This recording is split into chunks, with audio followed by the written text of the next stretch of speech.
All right.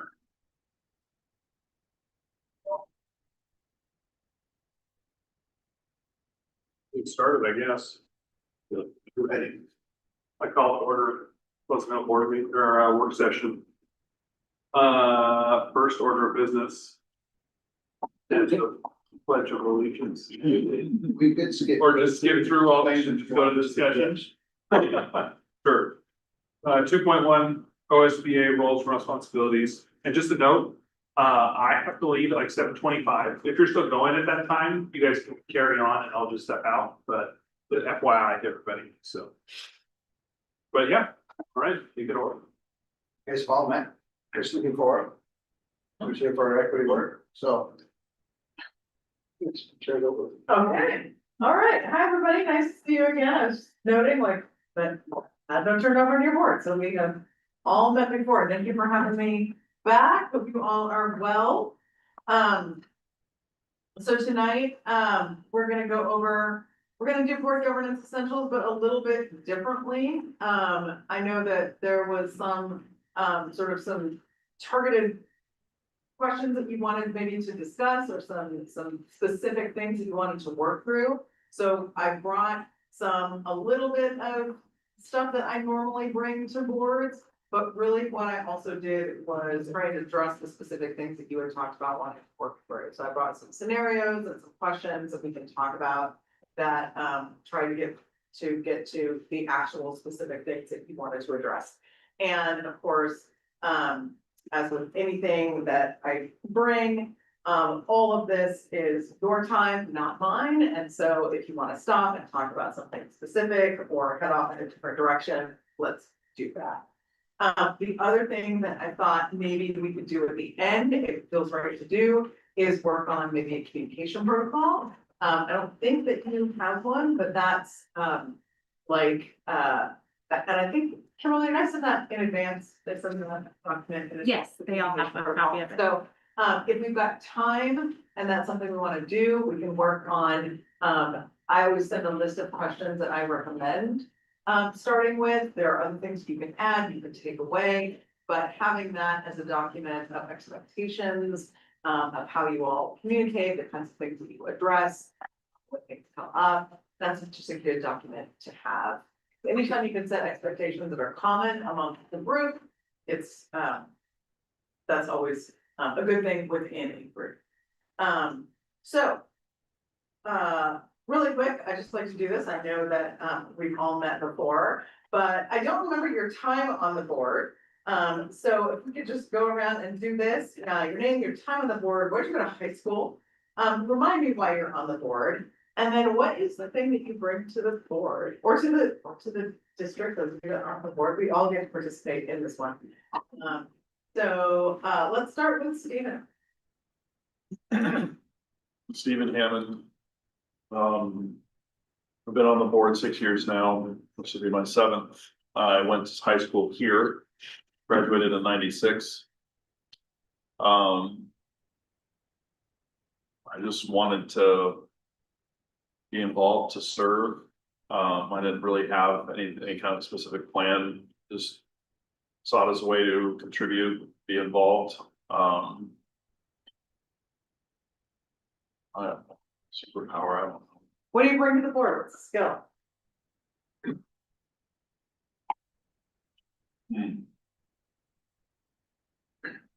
I'm loud. As an opinionated. Sure.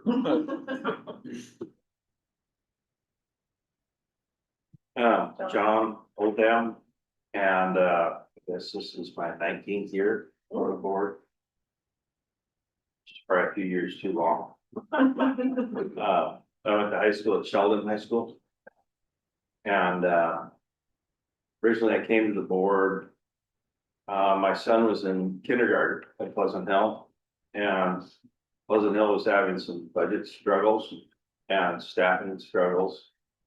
And I didn't understand how school funding worked, how school districts work. And so I started attending board meetings and I learned a lot more about the struggles the district was going through at that time. And, I just felt like it was something at that time that I could eventually help with. And so I think I went to board meetings for a couple of years, 2 or 3 years, and then ended up on the budget committee. And, then on the board as, lower members of the board were deciding that they'd serve their time, so. A superpower, I don't ever think that I have a superpower. I do have, as it's been so long now, a little bit of history, I think is probably what I bring to this board. Certainly that wasn't what I started with. I think what I started with was kind of just common sense regarding, financial situations and that sort of thing. And I'm a business person, so I had that strength, still do, but I don't know that that's the strength that I use now. Thanks. My name is Drew Gottfried. This will be my 5th year on the board. I went to North Eugene High School. My wife went to school here from elementary through high school. I started on the board, well, both my kids are in school here now, and I became interested in kind of serving and helping out where I could, just being more involved in the community when my kids were in elementary school, when that whole process started. So I again started on the budget committee and then did that for a couple of years and then ran for board position to get on the board, so. And superpower, yeah, I don't know, superpower. I'm a really analytical person, so in the numbers, the budgets, that kind of thing. So, yeah, that aspect of it. Rusty Rex's, also 5 years. Right, This is the 5th year. This is currently. Went to Churchill, Eugene. I came on the board for 3 reasons. One, I was told I was supposed to come on the board by a previous board member, my neighbor. I have volunteered for just about everything I think you can volunteer for, from commissions and committees, I've been appointed to things that I've ever run for an office. Wondered what that was like. Operating in this kind of an environment where statutes and things matter. And then my kids were homesteaders here, so I've spent a ton of time out here. Felt like there was more that maybe I could offer as an older man than a younger one. So maybe a little bit of wisdom. I was literally in a meeting, which is why I was late, where I was told my superpower is taking complex ideas and articulating them in understandable ways. That's sure enough, that's what was said. Somebody else does that. Yeah. Jen Woodland. Starting my 3rd year. I'm apparently the only one not from this area. I went to South Medford High School. Why am I on the board? When my daughter, who's now a 6th grader, was in kindergarten, I wanted to be involved in what was going on, and I tried the PTO, and that was not for me. And then she was in kindergarten when COVID hit, so nothing happened for a while, and then started going to board meetings, and I'm like, well, it's better than PTO. And there was, Wilda was leaving, so there was an opening, so I decided to give it a shot. My aunt was on the school board all of my public school years, and so it's been interesting to reflect back with her about 25 years ago now. But my superpower, I guess having my kids here and other people who I love very much work here. It's not just decisions, and sometimes it's actually a downside, I suppose. Like, it's not just decisions, like, I know these decisions are going to affect me in my personal life. And so being able to bring in that to a very objective decision. That real people together.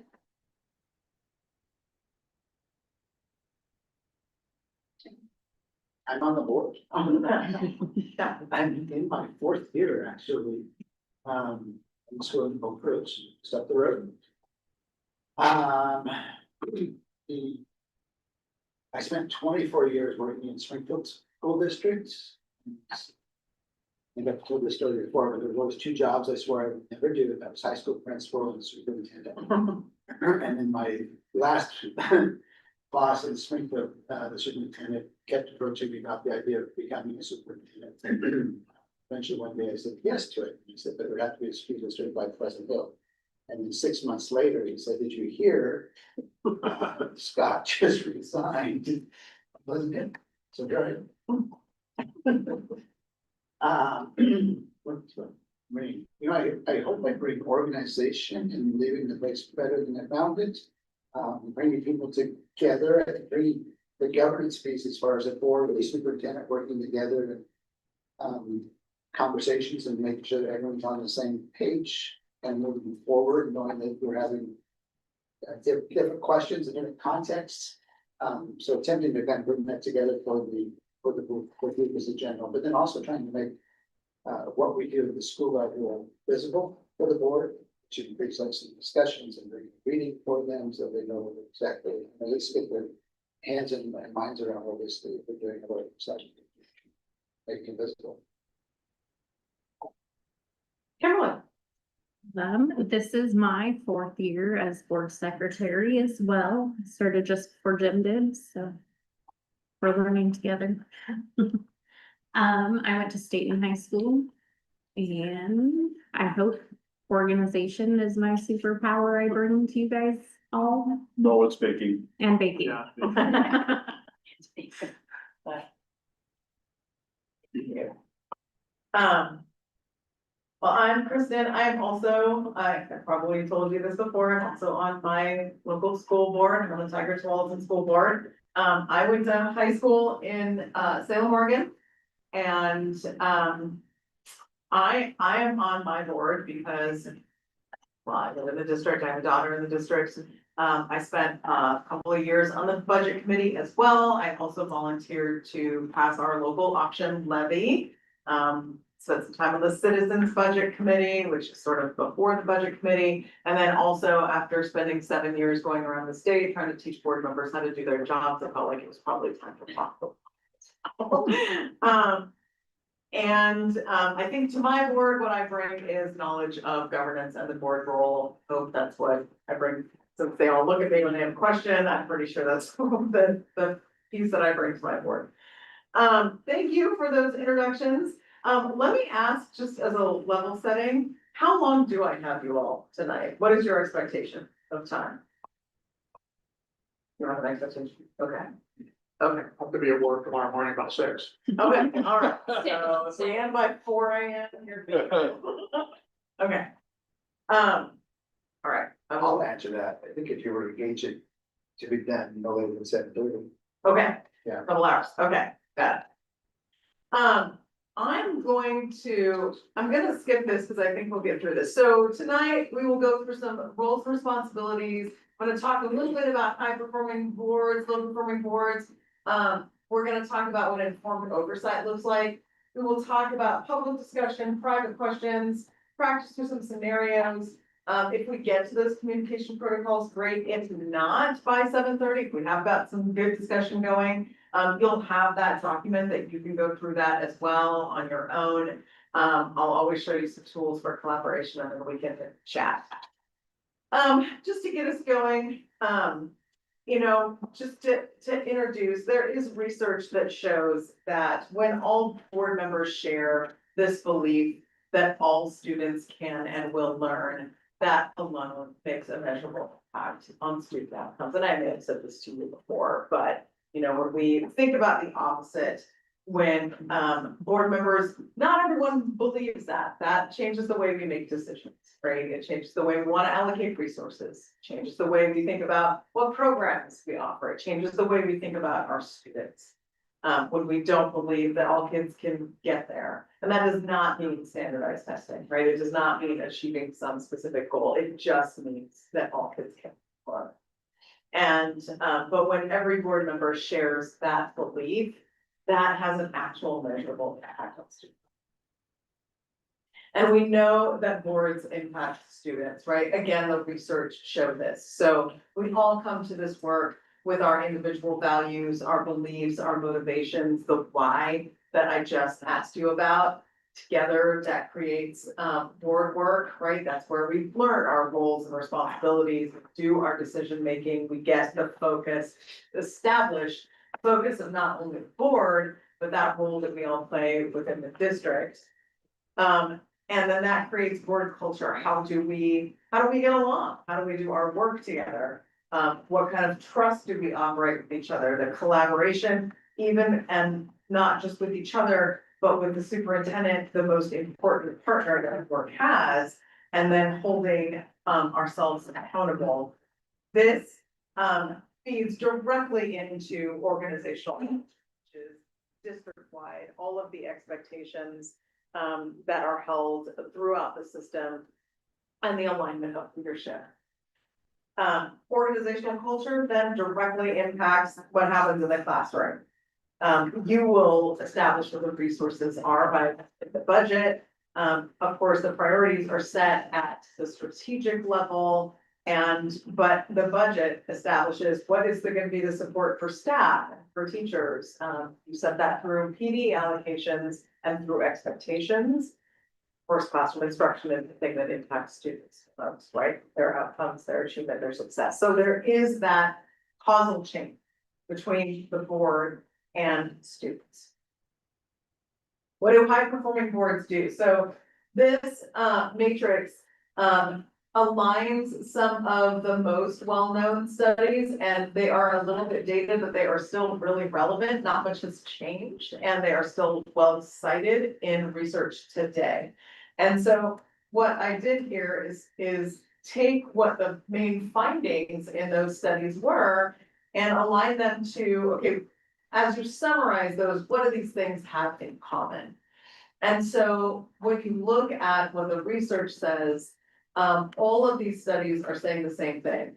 High performing boards set vision and goals. They are setting clear expectations and a vision of high expectations. So this looks like your strategic plan. What is the vision that you have in your priorities for your students? Do you have that vision that says, here's what we want for our students?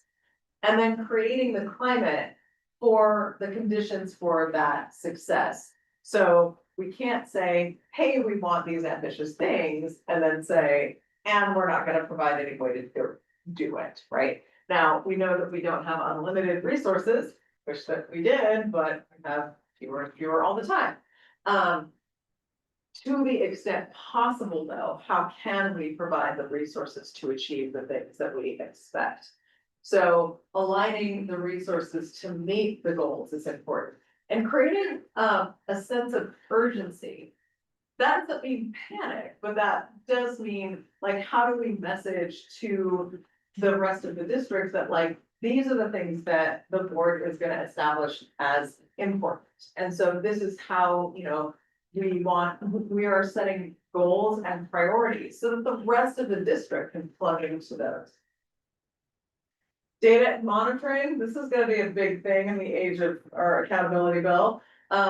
Looking at holding the system accountable and monitoring progress, right? So this is the big piece of when you've got data you need to monitor or having it reported to you, but even just thinking about what is in your control, your own strategic plan, how do you look back and say, okay, here's what we want to do. Now, how do we monitor that? When we've got information coming at us in our big goals and strategic priorities, what time of year do we get information? What is the information that comes back to us? Who brings it? And what is the expectation? Learning together as a board team. sharing the beliefs and values about students, that cohesive teaming, unified governance, and that does not mean uniform, that does not mean you all vote the same way for everything, same time. If there only needed to be one perspective on the board, there would only need to be one board member. So it does mean that you have spirited conversations, and maybe you don't all agree every time, and you shouldn't have to, or shouldn't have to feel like you have to. But it does mean that your governance is unified, meaning that if you make a decision that not everybody agrees with, nobody's going out and like undercutting each other or undermining each other after the board. It means that you trust the will of the board and you move on. Community engagement, that is highly specific to your community, but you are building public will. You've got a collaborative relationship with your staff too. And community, how do you inform your community about what you're doing? How do you ask for that support? How do you connect? How does the community know what you're up to, what the district is up to, and what you do? So often folks do not know what the board does or what you're responsible for. I may have said this to you before, but nobody knows what a board member does, and neither did you before you got on the board, right? Like that's that's the rule of being on a board. And I will never sit here and tell you what community engagement looks like in your district, because that's highly specific to your district. But once you figure out what that means, like what does your community expect of you? That is something that a high performing board does. And then policy and accountability. Policy in this case does not mean the policy that you adopt, the big P, it means practice. And it means a focus on governance. So looking at student learning, being accountability driven and not being focused on operations. Any thoughts or questions about those? So we always look at the other side. What do low performing boards do? And these are boards that negatively impact student outcomes. And this is all, like I said, this is all research based. So low performing boards spend less time talking about student needs. So their meetings are less orderly. They don't spend as much time talking about student achievement. And again, when I say student achievement, I don't mean test scores necessarily. I'm talking about things that impact student outcomes. So that can be direct or indirect things, right? Like when we talk about, when we are talking about non-academic indicators of student outcomes, right? Like we are also talking about participation in extracurricular activities. We're talking about exclusionary discipline. We're talking about all kinds of things that feed in. We're talking about nutrition, all those things that feed into student outcomes. Anecdotes and agendas. So seeking to advance folks' own agendas, and agendas are different from interests, right? Like if I come on the board with an interest of narrowing the gap between all students on IEPs and every other student, that's a big, broad interest. It is also the interest for all students. But if I come on with an agenda to get a certain teacher fired, right, that's an agenda. Big difference between an interest and an agenda. Being only vaguely aware of what's going on. And anecdotes and personal experiences driving decisions instead of data. So we all, again, come on with personal experiences. At the same time, we are making decisions on behalf of all students. And so while it's okay, I mean, you know, I'm a board member too, I've got a daughter in the district, but while it's okay to have experiences, it's important to remember that every decision that you make is impacting all students. Having poor relationships, so less effective working relationships among yourselves, at meetings, being less respectful, less attentive, some individuals taking up too much airtime. Not that somebody can't be quiet, of course somebody can be quiet, but if folks don't feel like they can speak, that's a different issue. And when staff don't know the board, and that doesn't mean that they don't know your weekends, it just means that they don't know what your purpose is. Micromanagement, right? Less focus on governance, more focus on operations, and less reliance on your superintendent for advice and input. So your superintendent is your chief academic officer. And when boards don't rely on their superintendents for that kind of advice, then students suffer. And then external blaming, so referring to external pressures, so blaming communication outreach barriers, blaming students to a certain extent, right? If only we didn't have those kids, or those kids are never gonna get across the line, or if only this, if only that. And so we know that we cannot control every aspect of a student's life, we know that. And also blaming students for outcomes also damages, student outcomes. Any questions on these? Okay. So in general, the governance and management piece, right? You adopt policy, this is big P policy at this point. You know, you're familiar with your policies, that giant, if you printed it out, binder, don't print it out. You adopt policy, and then of course your superintendent implements that policy and has the associated administrative regulations. You adopt the budget, your superintendent and his team get to spend it. You adopt programs at times, not everything, but there may be something that you adopt, and then, but at the same time, your superintendent and staff get to implement programs. By law, you adopt curriculum, and it will likely always come to you as a recommendation after some thorough vetting, probably through many experts. Both sides do community engagement in some way, and it likely looks different on either side. Sometimes the board is not as heavily involved in the direct community engagement piece. A lot of that happens at the district level, but there are times that the board, you know, is, and then of course, like, folks will just talk to you, or they will email you, or you know everybody in the community, especially in a small community.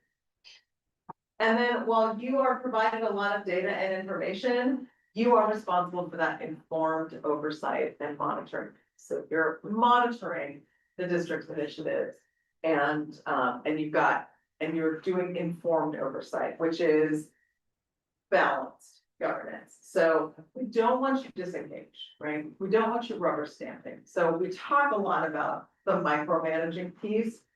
We also don't want boards on the other side of that, because there's research that shows that that's not healthy either, right? We don't want boards that are just like, sure, right?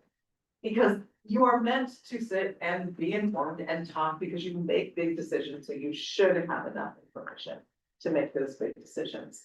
And we don't want boards doing the overreaching micromanaging piece either, so in the middle of those is that informed oversight piece.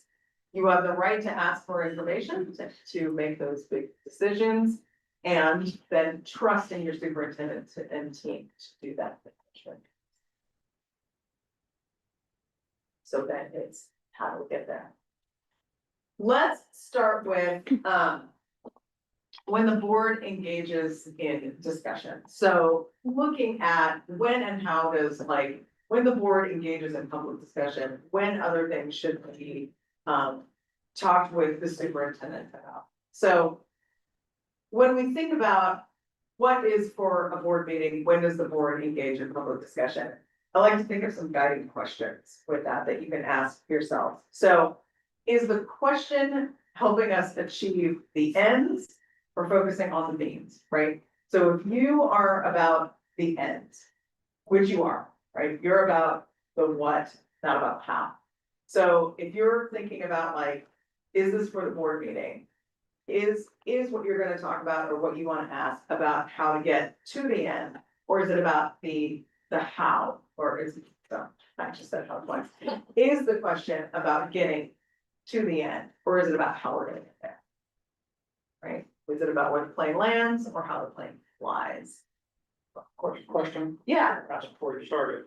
yeah, You're talking about this board having conversations in the public arena, yes, not engaging the public in discussion. correct, yeah. Okay. What is an appropriate conversation for a board meeting in public versus what should we say for the superintendent? Yes. And if there's questions about the other piece, we can talk about that too. So then is the question clarifying a decision or getting into operating? So if you've got a question about, like, a decision that has been made, by the superintendent or by somebody in the district. Is that question more about like, hey, can this be explained more? Or is it about the operational part of that decision? Can I throw out an example? Yeah, absolutely. I think it was the last meeting. Might be one on. And we were going through the. Well, goals, but it was a whole list of things. Came upon. The goal that all students achieve, what was the number, 28% of the state man, That was for eighth grade math, yeah, it's meeting the state. 20%, 28%. Help me with what that statistic was, because I don't want to say it wrong. Efficiency for the, on the OSL. Efficiency. And the question that I have is, that's all we're hoping for, is that we meet 28%?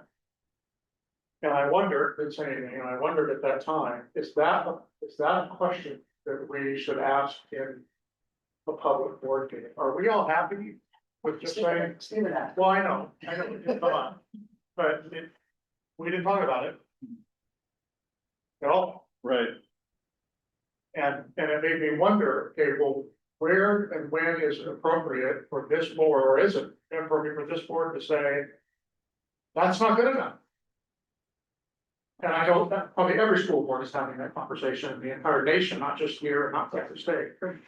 But I can't imagine anybody saying to themselves, whether they're on a board or not, that's fine. So it's unclear to me how to have that conversation about whether or not that's in a. How do we talk about that? So first of all, I would say, yes, that's an okay thing to talk about, right? Because I would say, I don't wanna overstep and say anything, but I'm sure that there's nobody in the district that would say, yeah, no, that's fine, we're gonna be. We are fine with that. And I think that it is important for a board to say, you know, like, our expectation, our hope is for more. What the board does not then do is say, okay, here are the instructional strategies to get there, right? And I know that's not what you're saying. So, but I'm just saying, like, well, here are the extreme ends, right? So the board can certainly say, right, we are wanting to see higher achievement there. Then there's the conversation of, okay, to our most important partner here, what are your thoughts? Like, what are you working with your team on, right?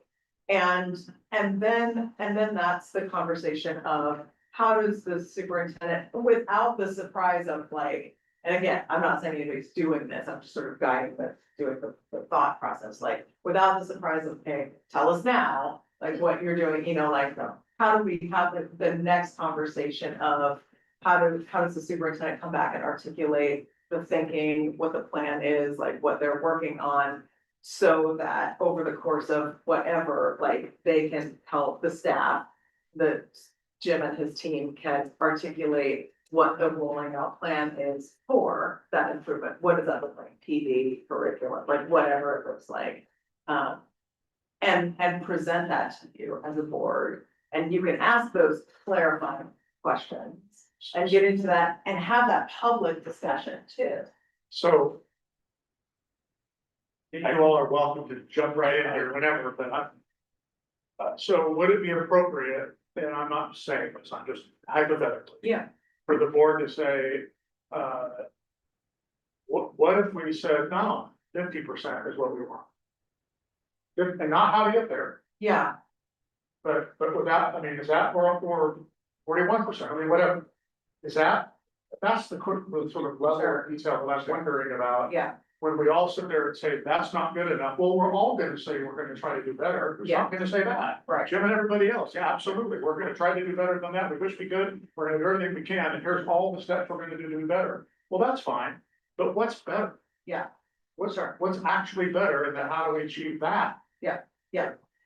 Totally fair question. Here's my caution about a board saying, here's the number that we want. Is that unless the board is able to actually calculate what's reasonable, it's arbitrary, right? Like, it would be arbitrary for a board to say, we want 50%, right? Because like, the board probably doesn't know what is actually reasonable to achieve in a certain period of time, right? So I think it is absolutely reasonable for the board to say, hey, superintendent, we would like you and your team to determine, like, through whatever means is possible, like, what is a reasonable shot at growth for the next year? And we want it to be ambitious and attainable at the same time. Because like, we also don't wanna put our superintendents in an absolutely lose position, right? Because we could say like 60%, and then it could be like, you know, 20, whatever percent increase could be completely unreasonable. Or it could be, like, we don't, Yeah, well, that's the disadvantage that those of us who don't know anything about education, I'm using the term loosely, I'm struggling with. Because I think to myself, well, wait, shouldn't it be 100%? That's exactly what goes in my head. Yeah. Cause that's the way the rest of the world works. Nobody's setting a goal at 75% less than what everybody says is the standard. Nobody does that. Right. But we are. And so, and I know it's not reasonable to expect 100%, but then there's a part of me that says, well, why not? Because somebody decided that's the standard. So that's very helpful what you said, but yeah, I would love to hear from Yeah. Well, I think that the pieces for you guys, as far as this informs stuff that goes on, is understand that what I'm putting in front of you is for a particular reason, and we're doing it in a public setting. Yeah, I know. Okay, That's helpful. I can remember. There's leverage behind that than when I'm working with the personnel as far as my staff, as far as making that stuff happen as well. Questioning a data point like that, I think is excellent because it is one of our extremely low data points. And we have set it for the state average, and we all know we should be operating with our clientele, our demographics above the state average. But I think for a first level, that's where we're at. What's behind that in terms of professional development is we have math professional development going on specifically at our middle school. In fact, I was involved in part of it today. Based on the timing of when I'm giving you that information, as we're working on all of that, that's not totally solidified yet. I'm balancing communication as far as trying to always make sure you guys are informed before everyone else. But at the same time, it might be premature to give you that information if I haven't actually solidified that this is gonna happen. Because then I'm telling you, like, you know, I'm not giving you, hey, like, this may happen, but we're still in the process. That's that balance, right, for me as far as communication goes. Should we be in a public setting, embedding some sort of, you know, because if you bring up a data point, like, I think it's unreasonable on a larger scale for Jim to be like, yep, here it all is, you know, he didn't prepare to bring that night, like, should we be embedding in our question? Could we see that next time for the public's hearing, not for us, but so they know that he didn't come unprepared, we asked for something that Right. wasn't, right? and that's what I mean by like, and then we never spring a surprise, like, what are you gonna do now, right? We're Like, sitting at Tigers Wallington School Board. How many assistant directors you guys have? we've got a cabinet of like 6. Yeah, so everyone's probably got a pad of paper and a pencil and they're writing down all of the things that the board is talking about that they expect to see, because then when you get back to tomorrow's morning, the superintendent, they're gonna be expecting all of the. Well, and I think, you know, I think a really important question to your superintendent is, you know, I mean, the board can say, you know, you can express how you feel about the data stuff, right? And then I think the important question to the superintendent is, okay, what is next, right? So that your superintendent has the ability to say, and here's what we're gonna bring you next month, right? And so that it doesn't sound like a surprise, it doesn't sound like the board is maybe unintentionally asking for something that may not be available, or that isn't ready, or that is out of order, or something like that, that, you know, we as board members wouldn't know, right? But that Jim and his team have a plan to say, yeah, and we're working on X, Y, Z, and that's what I'll be bringing. It's just difficult, and then a statistic like that comes out, we're far behind the state average. And you just sit there and you don't say anything about it, then your audience thinks, geez, what's wrong with these people? Why do we have these people on our board? They don't care that our students are falling behind in this area. And so you really have to bring it up and say, you know, what's going on here? Now, if Rusty gets that information ahead of the board meeting, calls Jim and says, boy, this really concerns me. They have a conversation about it. Rusty might be satisfied, but then the rest of us don't know that conversation happened. The public doesn't know that conversation happened. They don't recognize it as a concern. So it's kind of a balance as to what do you bring separately, individually to Jim and say, geez, this really is something that concerns me versus what you bring in a public meeting. And I know you don't come up with a solution immediately and say, well, Jim, this is a problem. This is what we think we should do about it.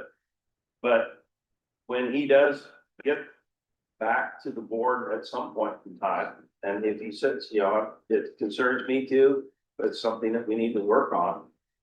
Then when he comes back and says, you know, this is what course of action we think we should take, to the extent that he can publicize that. Then we start talking a little bit about the means, because that means maybe some money that needs to be budgeted to something, right? So then it becomes a little bit more of a discussion of means, but again, that's after the initial concerns been introduced and he's had time to deal with it at some point. And I think part of A lot of that is time dependent on you guys as far as, you know, go through the board packet and really kind of understand what it is that we're gonna be presenting to you. We have that stuff available. And that one, I don't think I even had available for you in the board packet that night, but anytime you have a question beforehand, is to be able to get that to me, because even if it's a question from Rusty, hope you recognize what I tend to do is to be able to provide that information in the report, so all of you can hear at that point in time. I'm trying to answer questions for you before they ever come up as well. I give you those reports.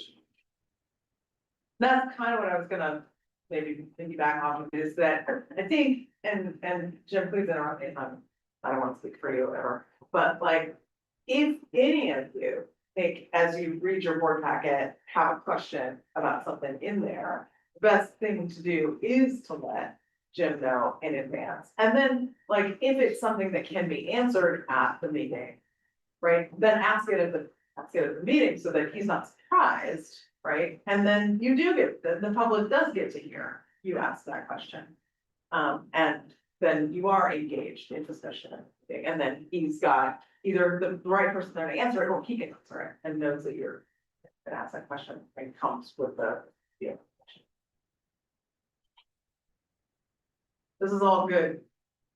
Anything else? But I think that's gonna be important, because this next month is when we have that first part of the scorecard reporting. Where we really start to get into more of the data, those actionable things that are happening at the building level. And the principals are working with their staff, whether it's improves student facing learning objectives and how many teachers are actually involved in doing that. And those are the questions I think to come up with clarifications, like, well, what does that actually mean? What is it? What do you mean by student facing learning objective? Help us understand that. Why haven't you actually started work on that yet? I think that's where the building investments should be. We've talked about it now, they should be ready to stay. We haven't started that yet because of the kind of the bandwidth in which we're dealing with as far as the staff. We have to make a decision like how much can they handle at any time. I can tell you right now, we're pushing for it.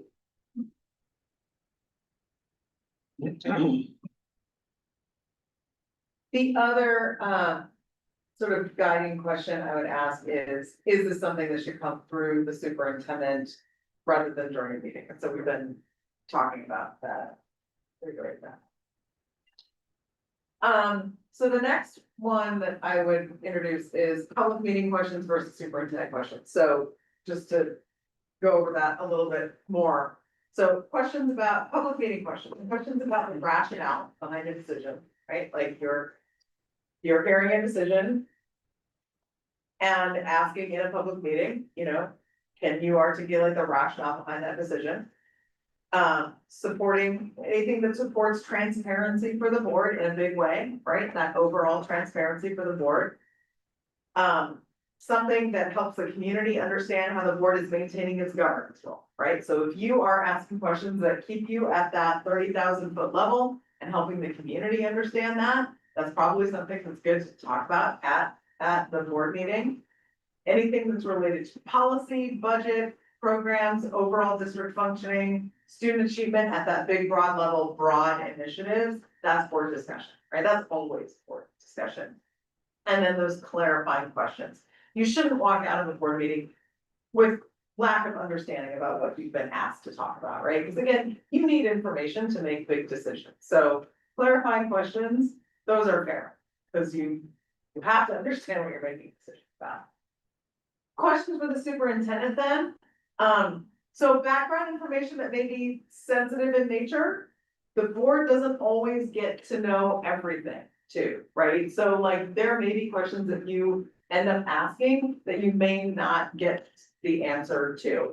The big example that I will always give is something HR related that the board may not have, may not be privy to at any time. So, but if you ask the superintendent a question, again, individually at some point, he may or may not be able to give you the answer. But if it's got sensitive information in it and you know that you're asking a question with sensitive information, obviously that is gonna be a private question, but you may or may not get information on. Prep questions for a board meeting, we just talked about, like letting Jim know that you've got a question in advance, you may be asking at the meeting. Something related to implementation instead of the policy or purpose. So if you've got a more detailed question, again, it's always gonna be some wrestling with like, you know, I mean, it's never like a hard line between, you know, it's not always black and white. As a board member, you're always going to have some sort of question about what does this look like, right?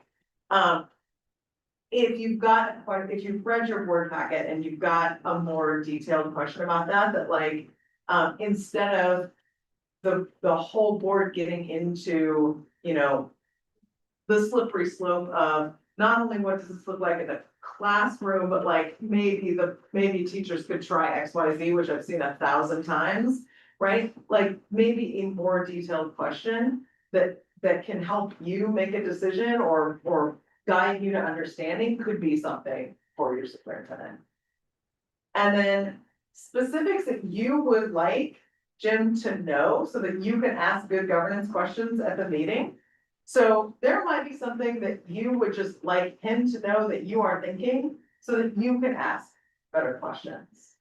And not that you're seeking information from him, but that like have to do with your perspective on something, not that he has to do anything about it, but this is just about the other way sharing information. And that would just be like a conversation. That would not be something you would necessarily share at a meeting. This is just about a conversation between you and him. Does that make sense? Anything there?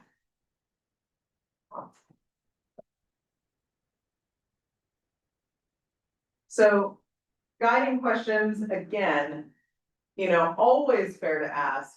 And like, I think, you know, like these are just questions that board members can just keep on their minds all the time. Are we crossing over from governance to administration with the question? Like, and I will say, as somebody who sits on a board, like, this is something that like, it comes up all the time, right? Like these are just good questions to just keep asking. Are we asking the superintendent to reveal sensitive or confidential or identifiable student or personnel information? Likely you're not, because that's a big, like, you would know if you were, but always good to be asking. And is the question evaluating a district outcome or managing staff or processes, right? The second bullet is very tricky in a small district because when Yeah. you're talking about 8th grade math scores, you're talking about Oh, About that identifiable. people that a person, Oh, okay. one teacher, Oh, yeah, okay, yeah. and they likely have them for 7th grade as well. Yeah. Right. And then that can come up in public comment too. It does, it's probably where you see, you maybe sound more vague or evasive or cryptic. Yeah. Any responses? Not spend any of those.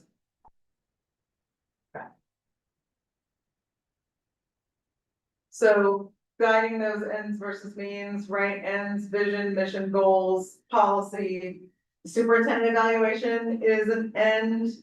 Accountability for district outcomes, oversight of resources at a high level, those are your ends. The means, operations, personnel, hiring processes, the implementation details and workflows and staffing. Those are all the things. Not everything. Those are the big picture. Thoughts on any of that stuff? How do you? One of the things that caught me off guard, thought about, was it's gonna come up again, is the hired the high school principal. And I had no idea that happened. Which I now understand that at some level that's exactly how it should go. It's not my problem, it's not my responsibility. However, when somebody in the community wants to know about the high school principal that just got hired, that we're the first place they're gonna go. Don't know. So we've talked about this a little bit about teachers and whatnot, but as we're thinking about, we're gonna go through this again. And how does the board get relevant information in spite of the fact that sometimes the board is not supposed to give relevant information about personnel? How do we do that? It's probably one of the slides back where you ask the question of me and I had to make a decision what kind of information you should have or you shouldn't have. Yeah. But it starts with that individual phone call. And so we had a deal, so we, principal left mid-year, December, brought in staff, really happy with them, but was willing to stick around, was retired, retired. And so, just Well, hired. I'm thinking one back, actually. I'm thinking when we hired Dar. Oh, I think that was. Yeah. Thing, no. Yeah. The- and it was different with. Yeah, it was different this time. So maybe that's maybe an unfair question. No, but I think it is. I think I have enough experience to be able to answer, because when I started, there was through board action, there was information that was being provided both on the hiring side and on the resignation side that I had just was, we didn't, in the previous district and for most other districts, we didn't provide, we didn't, and it's the reasons you usually don't know until you're there, and then the board has an issue with the hire. And we're having to backtrack and perhaps, behaving in a discriminatory way when we get to that point, that really points, I think, to like these means, this operations, personnel, hiring processes. And how do you guys get involved in knowing what my processes are for hiring? So I think in our conversations, we knew that was a concern. I came back at one point in time and provided you guys with a report of what my hiring process looks like, to see what that is.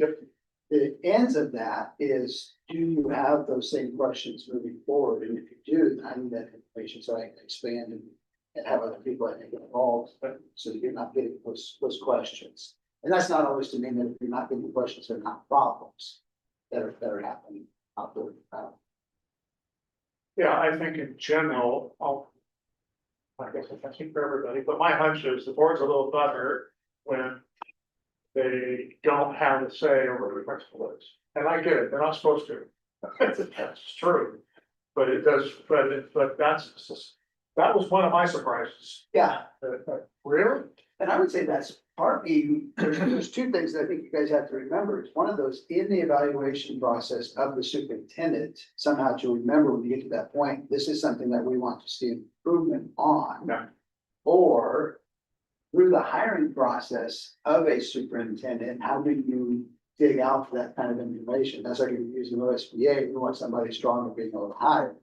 I can tell you personally, and this is, I think, where you get some of the information. If I were to be asked about hiring processes during an interview situation, obviously my response is going to be somewhat on the fence, but I'm also going to tell you really what is I feel as well.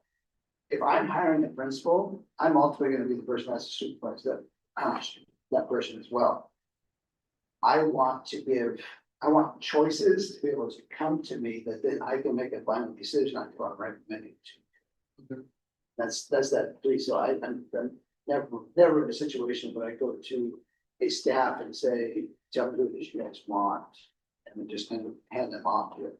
Or I thought the way the, as far as you guys, as a board, you have to make that decision on what superintendent wants as well. the way that it went with. Brenna, like, I mean, there was no obligation of any of us to go to that community event, but, you know, we got down to two and. Just to like be able to walk in the room and introduce yourself and meet them, like I got the same information as every other parent there. But, you know, like. I've seen this person before, it just was enough to make me not butthurt about it. And I think, yeah, I mean, it is about like, okay, so what, and the board's role is just the one, right? And then like proving the contract or whatever it is, and understanding what the process is. And so, you know, so knowing what the superintendent's process is for hiring and that practice, and being okay with that, right? And that is the main thing, the board's job is to ensure that the process and the practice follows policy and law, and that's okay. And then, you know, once somebody's hired, you should know something about them, or you should meet them, so that if somebody's like, oh, I haven't met the new principal yet, what are they like? You know, you can be like, oh, they're great, they're whatever, I just met them. And something like that, but yeah, but then to not get involved in that.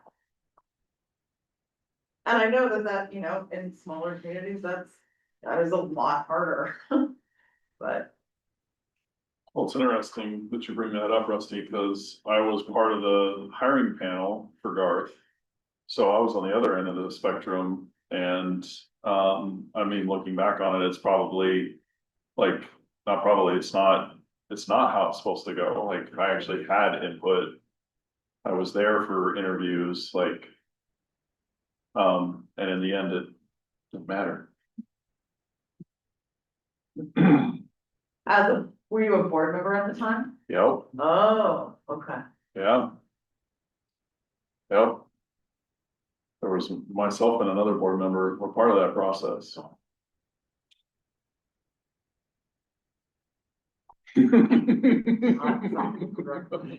No, and that's where we've had some of those conversations as far as school boards, and for instance, we still have two of you will serve on bargaining committees as well.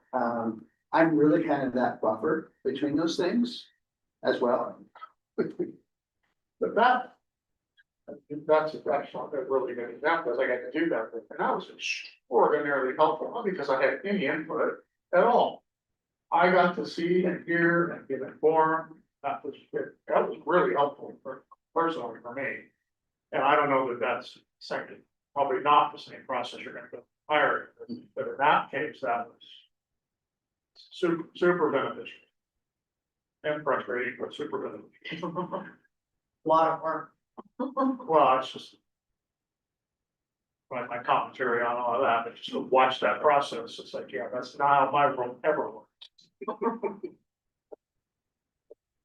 Okay, a few scenarios with think of some appropriate governance questions, okay. Oh, this is funny.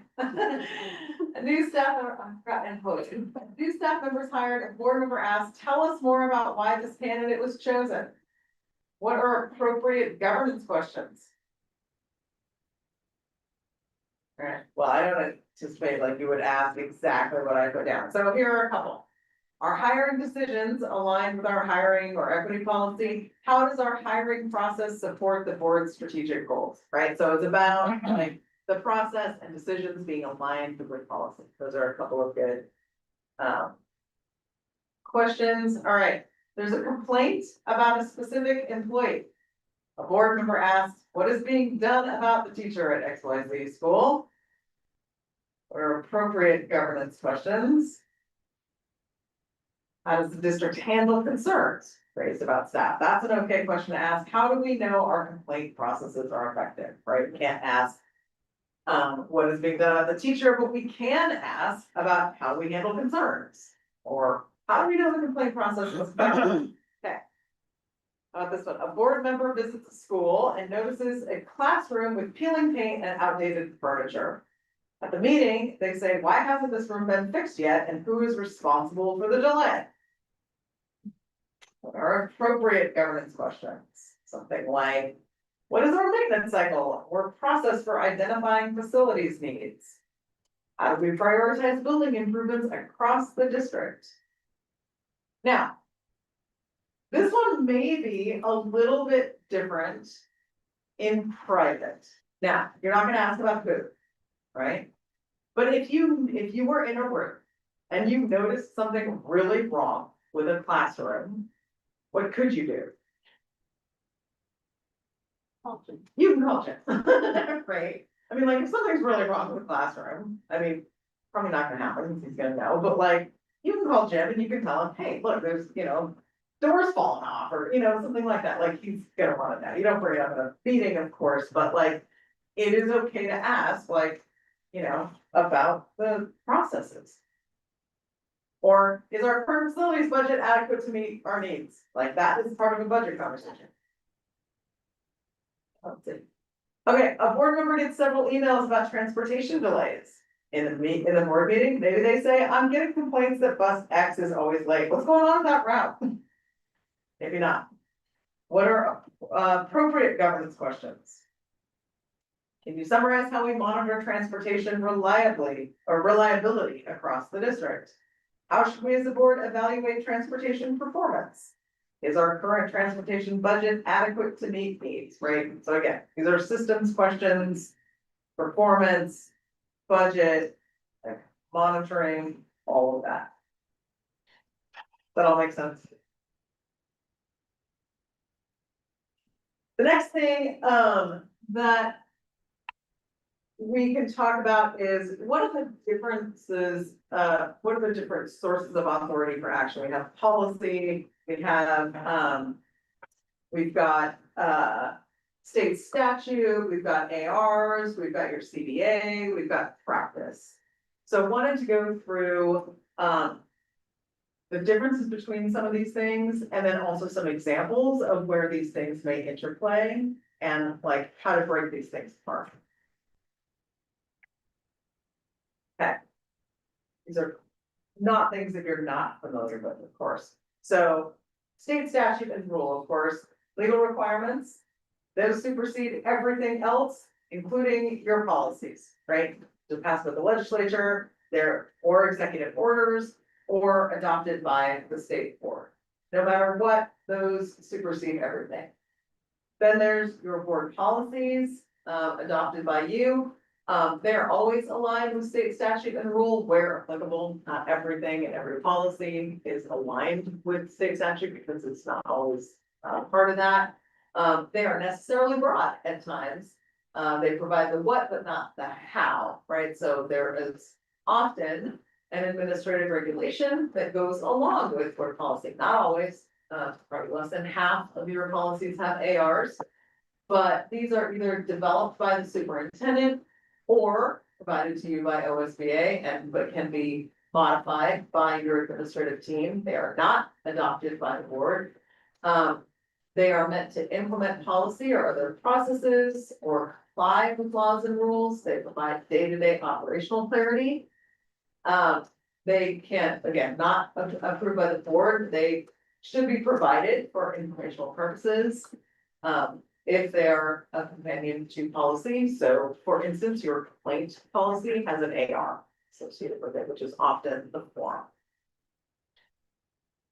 Your collective bargaining agreement is, of course, your contractual agreement with your employee groups.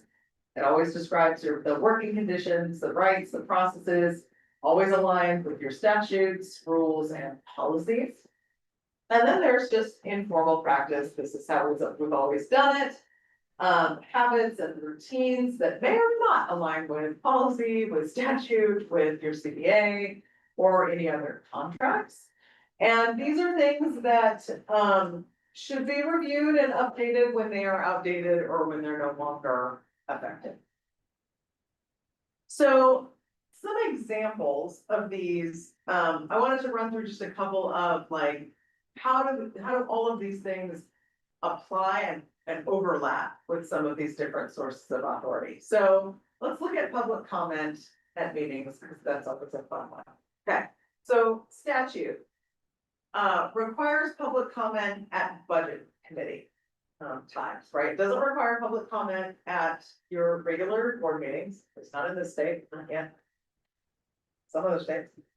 And that is guided by ORS 294. Your board policy then defines procedures, accommodations, time limits, and whether or not folks can comment on staff. That's your policy BDDH, right? Can I ask a question about that right there? Yeah, So because. In this particular case. Public comment is not required by statute, yes. then somewhere along the way, the board has decided, well, we don't have a requirement here. This is what we want to do for whatever reason we want to do it. We can change that if we ever want to by changing the policy. Yes. Yes, public comment is only required, well, by statute. Well, it's required for other processes, but by statute for budget committee is also required. Community engagement is also required for other things having to do with, See it, Brian. yeah, Right. other grants, things, but this kind of public comment is only required for budget committee. But yes, your board policy is a community engagement activity that you've decided to engage in by adopting this policy. If you didn't have the policy, you would not have to have public comment at your regular board meeting. And so when we were having a discussion a few months ago, I think it was, whether or not we were going to continue the digital opportunity for people to come in and make comment on the internet. We don't have to do that via statute, but you don't have to have for public comment at a board meeting. We didn't. But if you offer comment, you have to offer a Yeah, comment. you have to offer it both ways if you offer it in person, comment. yeah, It you has to offer it be in both person, ways, then it but has you to don't have to offer comment at all. Okay. correct. This is why, remember, we did review at the beginning of the year, like, Yep.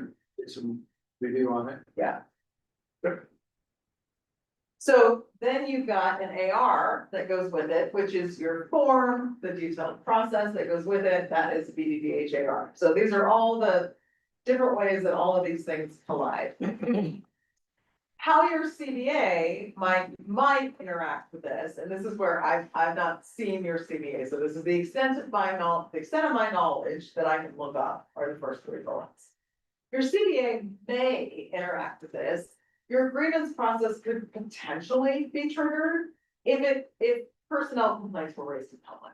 Say, somebody came in and, in public comment, referenced a person, it could trigger the grievance process in your CBA. So there's potentially.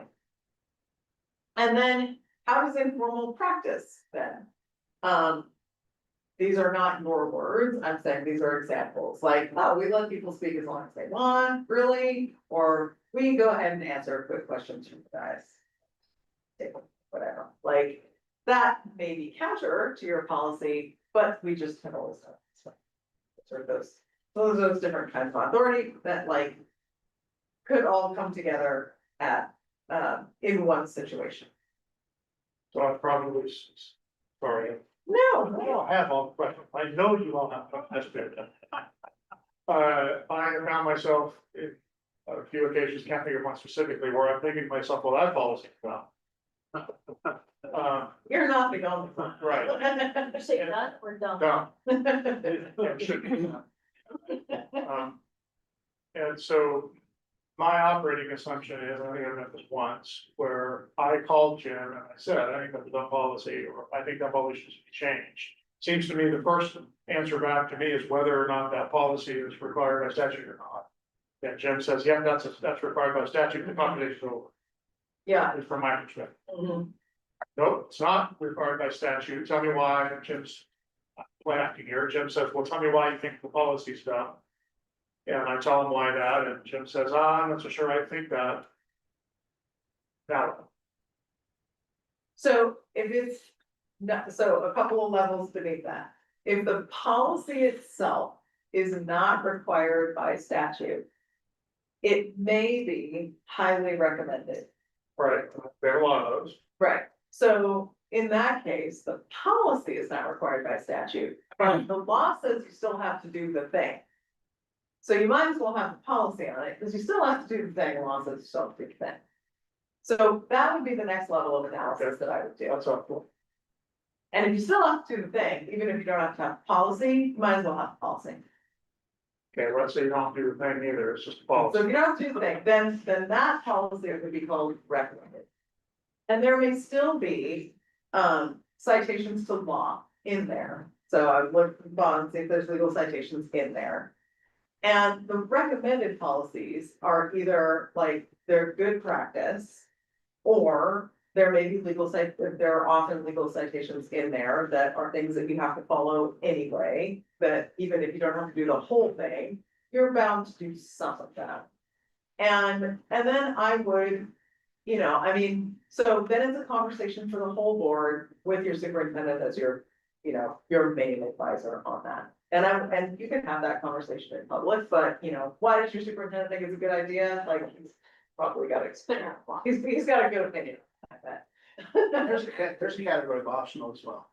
Yeah. And I think the question really gets down to is, how do I get that conversation in front of all of this? And that is even me to the board chair, and Yeah. we sit down to the agenda setting meeting. That's right. We say whether or not it's something. We wanna talk about this policy. Yeah.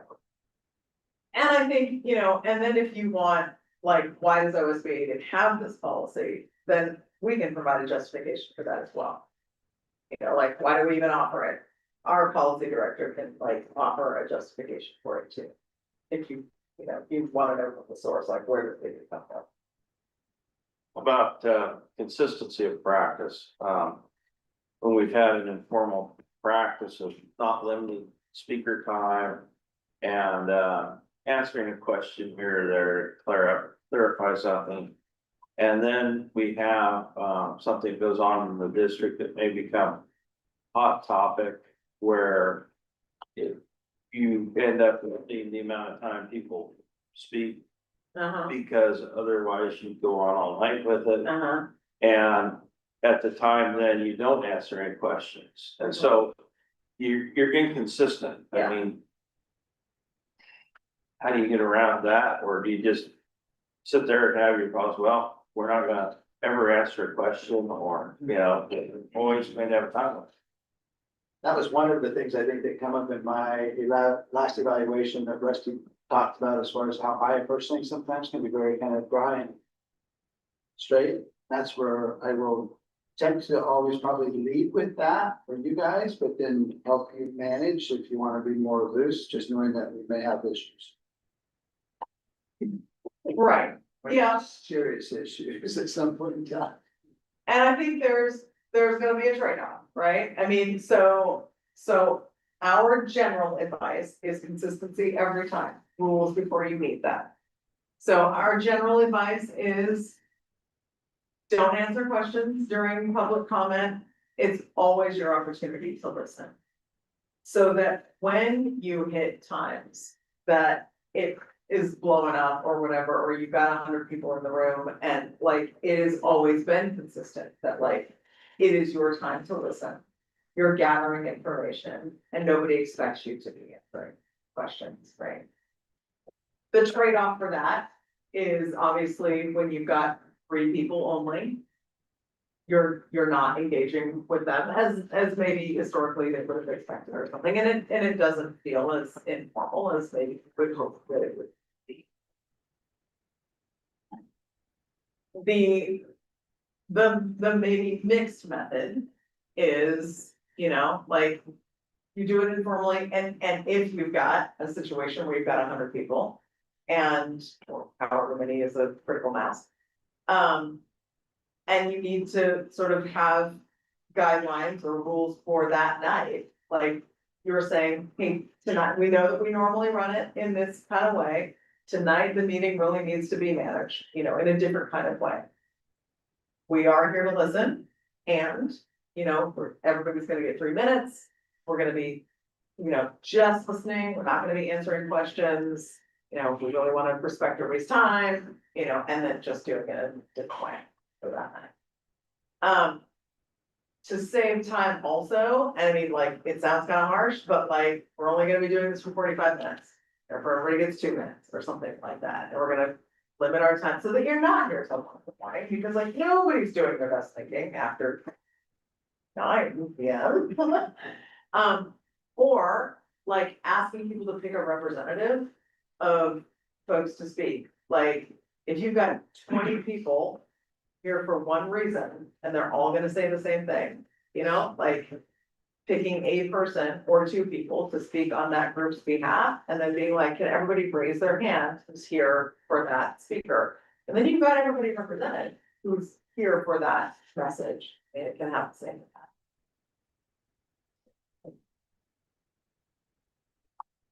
So, not that all. Yeah, it's just, I think we're on the stricter form now, which I'm fine with. Except that, you know, at some point you get into possibly a smaller audience, some other issue where they're clearly misinformed, Yeah, you know, and you really at that point in time wanna set things straight I know. before it grows into something much bigger yeah, than what it is. yeah, And it's difficult to sit and listen as, well, that's not correct at all, you know, yeah. so. So we get asked that a lot. It is hard in the moment to correct it because then it feels like arguing, right? Like, and I think people take that as arguing. Have you ever had a time where like after public comment is all done? Especially if there's a theme that everybody's there for some sort of misconception. Where either the board chair or the superintendent can say, like, just, you know, like, hey, you know, wanted to be really clear with the community that the fact X here is actually Y. Just wanted to, you know, make that clear so the community is really clear, so that it's not like a one-on-one thing with somebody and they don't feel pointed at, but that it's after this, and it's after everybody testifies. Because if one person's getting it wrong, right, everybody is thinking the same thing. So essentially, that would be where like a section for board communication would come in. And then Yeah. You're looking towards usually your board chair to be able to make. just say, to do some clarification, but after public comment is all done, Yeah, yeah, towards the end. yeah. That's kind of reserving that last. Yeah, yeah, I mean, I think you wanna do it while all the people that just commented are still in the room, but not not making it back and forth.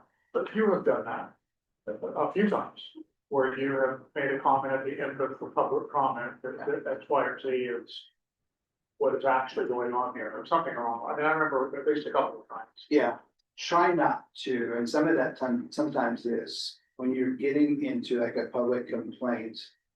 And they're wanting to, they're wanting to basically kind of hold a hearing in public and give you information. That you've you've got an opportunity to either. We've like reversed it, say we don't listen to those kind of complaints and talk to Mr. Pierce or submit that, you know, to him. Or we start to, I think, have those conversations publicly. Sometimes I'd say this, I'm taking liberty in doing that, in having assurance that I'm going to be able to stop that conversation. Like, you know, I'm glad you brought that up and you gave me an idea of what gave you that information. No, I'm not telling you that. And then everyone heard that, obviously, they didn't have a complaint, and we gotta move on. It is a really kind of dangerous proposition, depending on where the complaint is.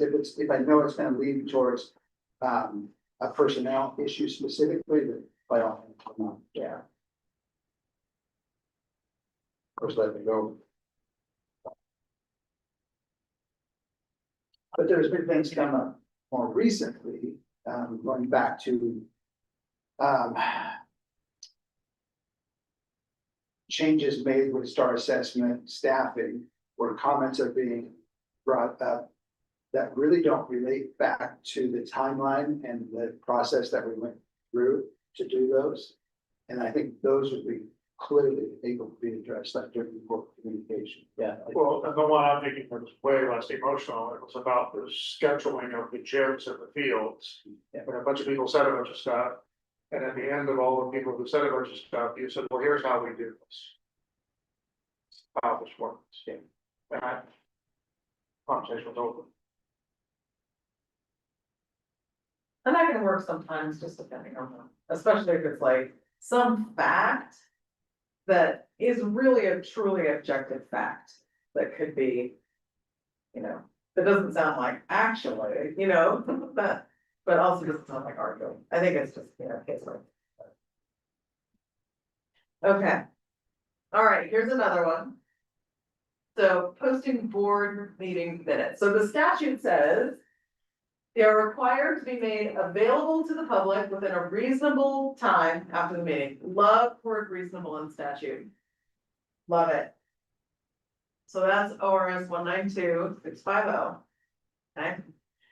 Your board policy then defines who will take the minutes, when they are available, which I think says after approval, where they are kept, that's policy BDDG. You don't have an administrative regulation, but this can be the same thing as internal procedures, right? They might not be written, but but your internal procedures can talk about when they are posted, who posts them, it's the same kind of thing, right? There's probably no interaction with your CBA in this case. But informal practice, maybe we do not distribute the minutes until they are approved. However, statute is silent on that. I mean, it does not say that they can't be distributed until they are approved. So in this case, if there was a refusal, which I'm not saying there is, to distribute them until they are approved, that could violate statute. So if someone were to say, I want the draft minutes, and they were not provided the draft minutes, that would violate statute. Because they don't have to be approved. Right, so like informal practice could violate statute, so just an example of how all of these authorities could come together.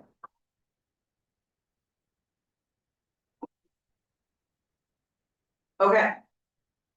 More complicated one, McKinney-Vento Act, everybody know what that is? That is the law that governs, that's homeless students. Title 10, the 10th, gosh, I think it's just. So, It's clear, so clear. right, it's always clear. So federal law, essentially guarantees for homeless students immediate enrollment, transportation. This is obviously a very small summary of what this is. Removal of enrollment barriers, and every district must designate a homeless liaison for students. Okay, that's federal law. Oregon law, then below that, mirrors federal law and essentially says the same thing. It describes then the duties of the liaison that every district has to have. It outlines the timelines that all these things have to happen in, and then notice requirements. So that is, all of those details are actually in an OAR. You have a board policy then for this. That is policy JACBD.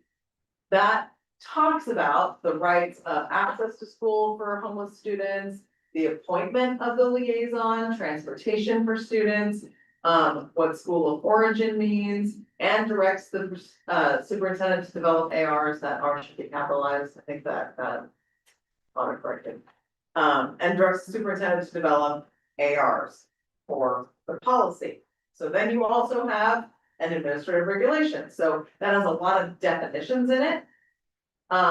It has processes in it, like how homeless students are assigned to school, enrollment, their records, liaison duties. It's a lot of pages. Okay, so all of these things your CBA could potentially be affected, right? There could be impacts to it, about transportation workload, scheduling, class size considerations, because the McKinney-Vento Act says that homeless students get immediate access to their school of origin, meaning that wherever they last lived or wherever their last school was, that's the school that they get to enroll in. So like, and then there's like, there could be transportation stuff, so like, it could impact teacher workload. But let's say you have an informal practice of, well, we require proof of residence or guardianship for enrollment, or the principal will decide who qualifies for eligibility. Those two things would be illegal. So if you had informal practices that, you know, did that, then that would be violating federal law, state law, so. Again. These are those kinds of things that, all of these things could roll out, and then the things that are just, it's always been this way, need to be looked at. Any questions on stuff like that? Okay. Those are the examples and the kinds of things that I brought. The last thing I had was looking at communication protocols. Wanted to do that. What I wanted to do before we do that is see, did you have any other questions or things that we wanted to discuss? Targeted questions while I was here that we could get to, or questions that you had that came up for? I had a few questions Yeah. around, I guess. Staff input. Yeah. I mean, we're all here to make sure the kids at Pleasant Hill get a good and fair education. It's also a place of employment. And satisfaction with that employment does impact the kids. And I don't. Or like when recommendations are being made for classroom level stuff. I mean, Jim's been in education for many, many years. The hard part for me is in my real job, like I'm line personnel, and whatever comes down from the top, that's what we get. And it's so frustrating when somebody who doesn't use it is telling me what to use. And what are ways that situation can be avoided? Like, that you're not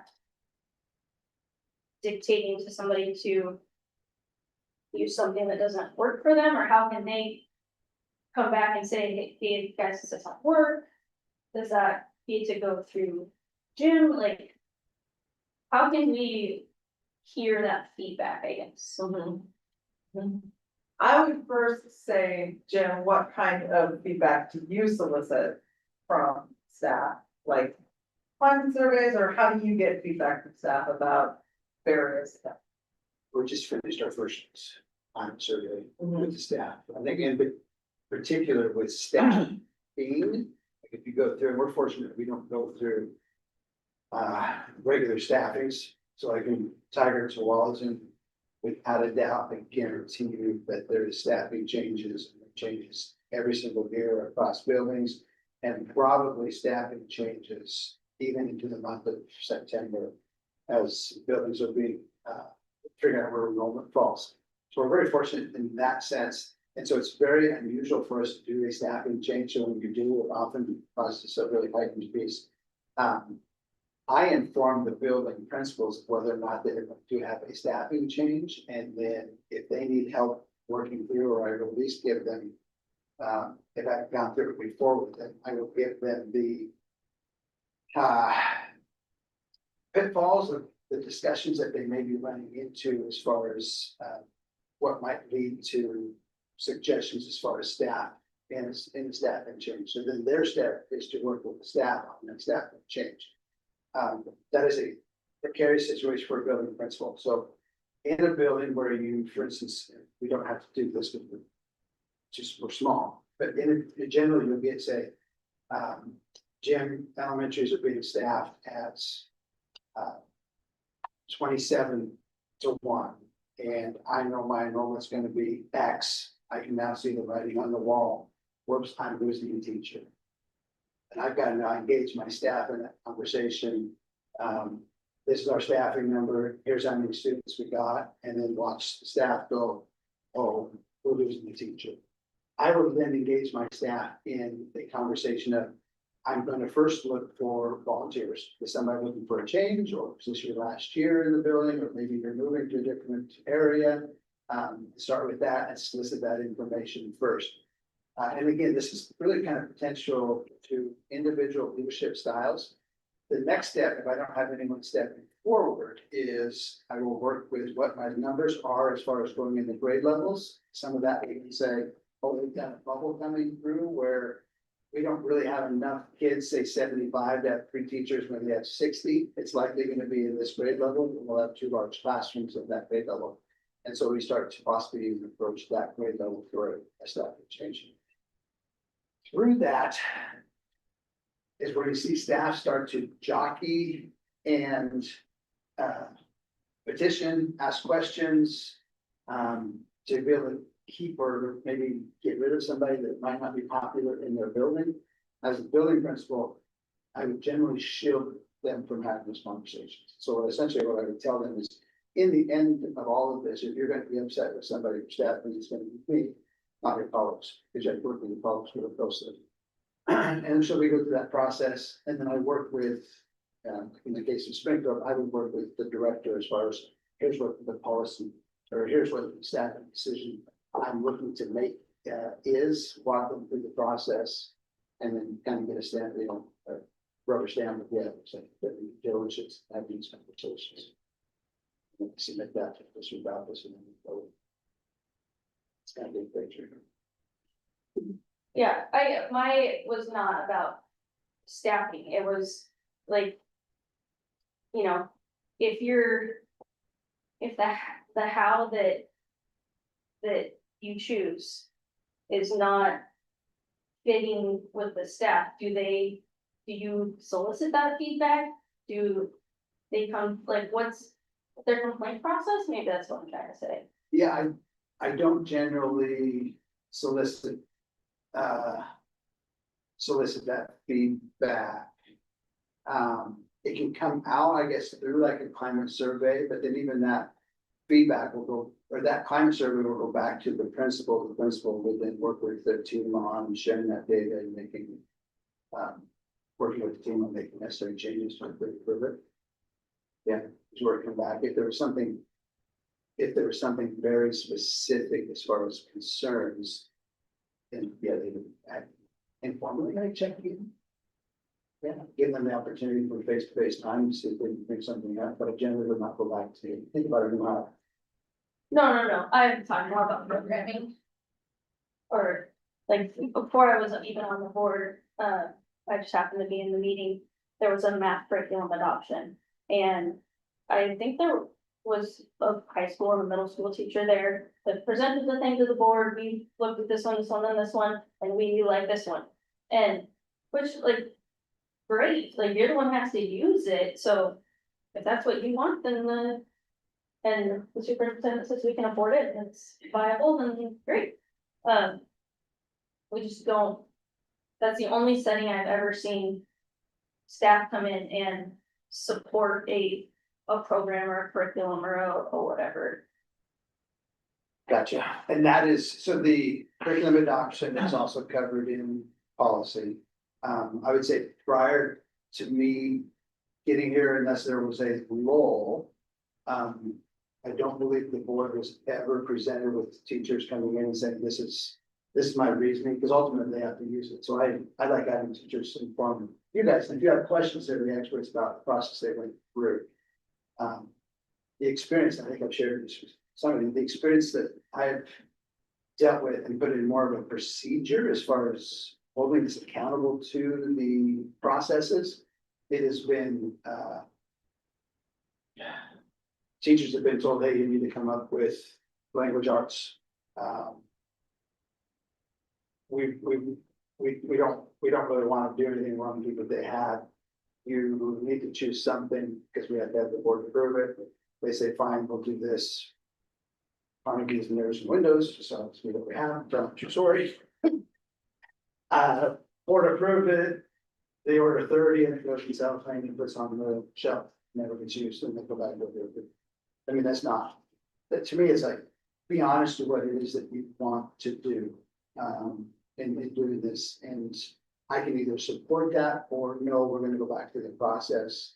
Come up with something, but whatever we think forward, we're gonna use it.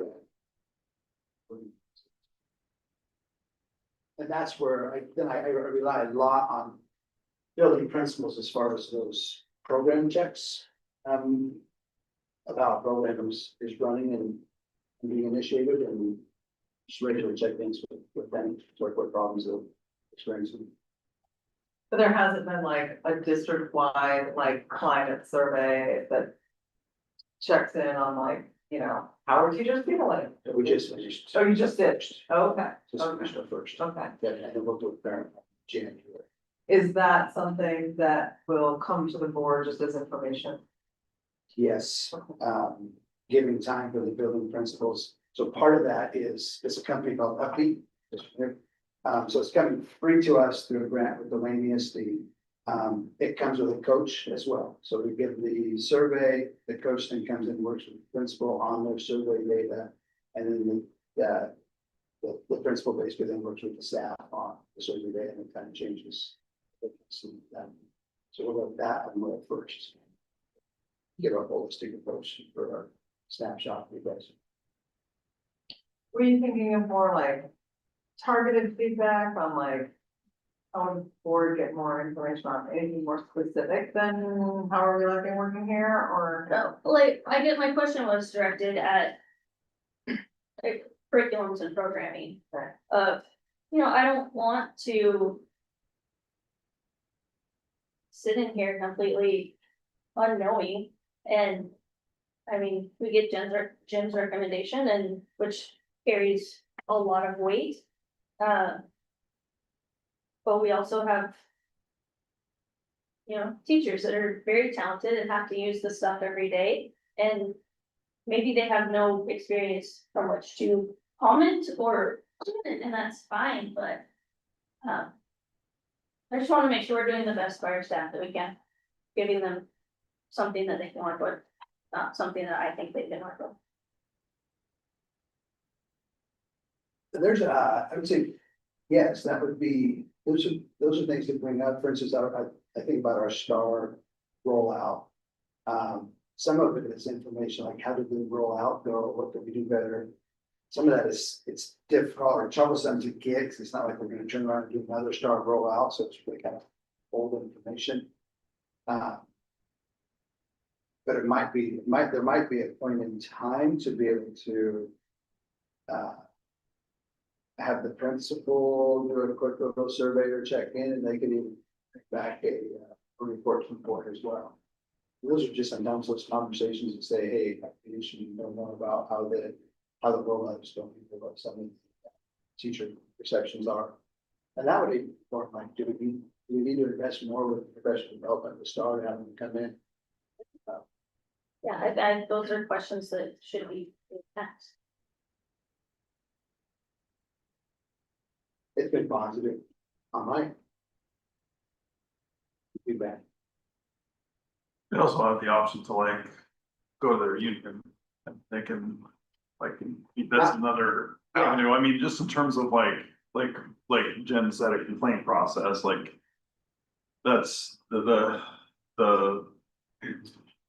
like if there's significant enough of staff, there's also that avenue they have. In some cases, and this is something that I've worked to correct as well, is teachers were using the collective bargaining agreement and the union as a complaint process that had nothing to do with the collective bargaining agreement. And the union has nothing to do with that.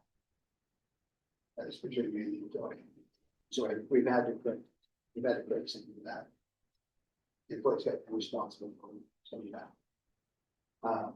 They do have part of the collective bargaining, and this is something we've worked, it's been in language here for quite some time, but there's two different liaison type of systems that are set up.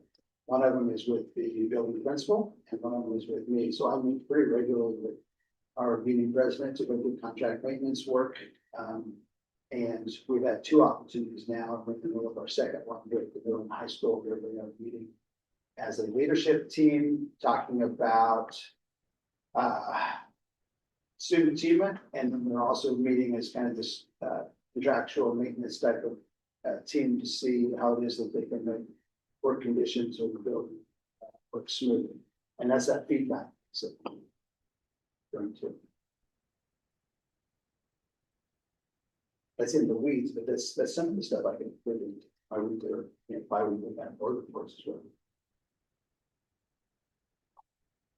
Chinese, you had a couple of questions. Did you have one? No, I think we kind of talked through. Other stuff that folks wanted to hit on, talk about?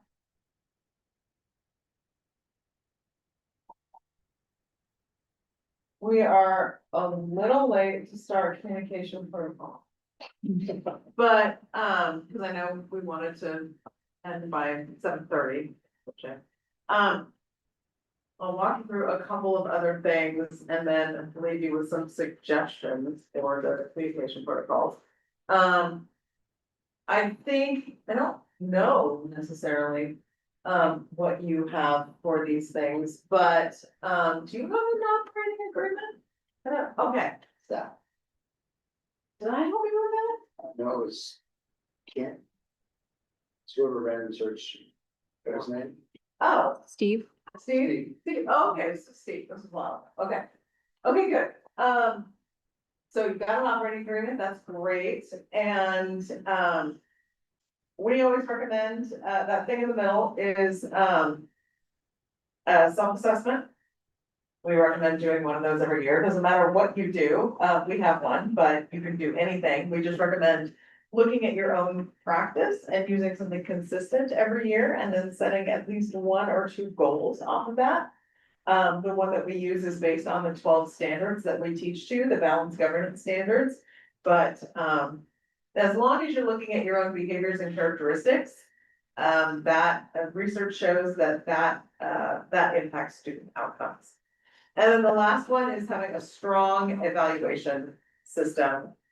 Regardless of how you do it, having a strong collaborative evaluation system between the board and the superintendent really provides accountability and support, and that is the goal of a strong evaluation system, is to have both of those things. You've already got an operating agreement, which if you've got a good one, could be, is both the board operating agreement and the board superintendent operating agreement. Is the. Yeah. Is the evaluation part of the membership package already, which is extra? Is that true? Yeah. Do you know how much? It's 875. And that is for the administration, the analysis, and the facilitated conversation. I won't walk you through the whole evaluation thing.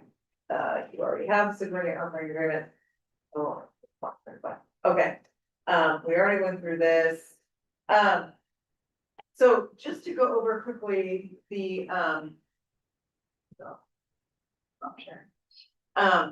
just to go over quickly. The communication protocol, I recommend this and just to answer these questions, just so you've got a set of, a set of expectations. Again, I put these out as places to start. Most boards that I work with answer most or all of these as communication protocols. You can always add to them, you can take away from any of them. Some of them answer other governance-like questions on them. If you've got a board operating agreement already, wouldn't necessarily need to add a lot of governance questions on them. Some boards that I know that have that don't have a board operating agreement or include governance-like questions on a protocol because they don't already have one. But what I would recommend is that if you've got like an hour of time for a work session or something, or want to put it on our regular board meeting, that you go through and, you know, talk about what you would do in this situation. What I would have done, if you had a bunch more time, is had you answer these, take notes, um, you know, collect it, give it back to you in a legible form, and then had you adopt it at some point. And then it's a document just like your operating agreement is, where you have it, you don't just put it in a drawer, you're meant to use it. It's meant to provide some structure to some things, and then also to keep you on track if you need it to be that. But then also as just a guide to, like, you know, what if we say we were gonna do in this situation? And, again, to have clear expectations, just another governance document.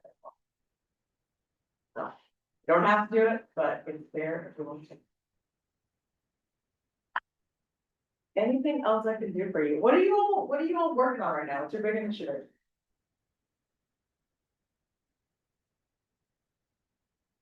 Well, the assessment, it's the data that's coming out. Yeah. Yeah. Yeah. So we, I don't know. with the integrated guidance process, I think just through communication. About. Struggles as a board member, some of that is how do we make learning visible, so they can see outcomes from their work, as far as policy governance.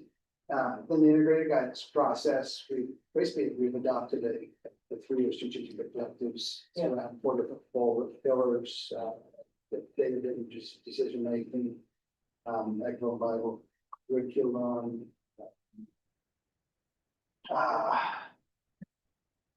Get to right now. We set goals from those at the board level, as well, and then, for student. So it's more of a professional development for administrators that includes scorecards, and the scorecards will be actually measurable action items, but they're not particularly covered. So we develop those as an administrative team, and then we'll start a quarterly reporting process on the measurable action those items, but then inform the goals that individual pillars. And part of the work we did is around the profile. Yeah. Fits into the Oh, so, assessment system. great. That's it. That's a big. Yeah. You've got a whole monitoring plan for all of the. The equity team last night, committee met, and so we'll have a meeting in late January, early February. They want to meet another time. And they want to look at starting to add some benchmarks to be able to measure. So a lot of the metrics that we've set up in our strategic objective plan is really about our focal groups.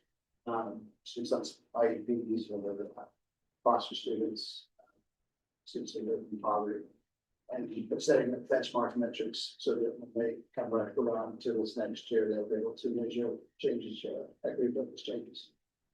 So, With I have something about the equity committee for you for, but foresee us having to make any changes to the strategic plan that goes when the metrics roll out, the newer metrics roll out. not to those pillars, but to our longitudinal, like our 5 longitudinal targets will not change, but we still need to, we essentially have added the math one, and then we'll have a K2 reading metric that we have to add. But I believe that the pillars and the goals that we have set, I don't foresee any changes to those. And if anything, I would say that we just maintain as much focus on these things as possible. And that was one of the concerns, and when I first started, John brought it up in the Buffalo Bills, so one member is. There's so much that happens at the state level, especially when you get a change from one government to another, either saying from the political party, new department of ed, superintendents, legislative changes. We always feel like we're chasing something different, which really takes focus in the emotion. ODE, I think it's ODE, put out a survey for the equity committee because they're changing some rules. And one of the things that they're looking at is that budget committee slot. I've not filled out the survey yet. I clicked the link and then took over. But if, Like taking the requirement away? Or, or how they realize that, like, especially in a small district like this could be an issue, and so they're. It's gone. It gives me the opportunity to say, we weren't able to fill it with Yeah. a equity committee member, here's the things that we did, and how that's that work. If you're interested in soliciting or giving an opinion, I can take it on. I will note that in my survey. My fellow board member says. All right, well, thank you for your questions and your engagement. thank you. All right. Thank you. Well, with that, next board meeting, December 15th, back in the community center.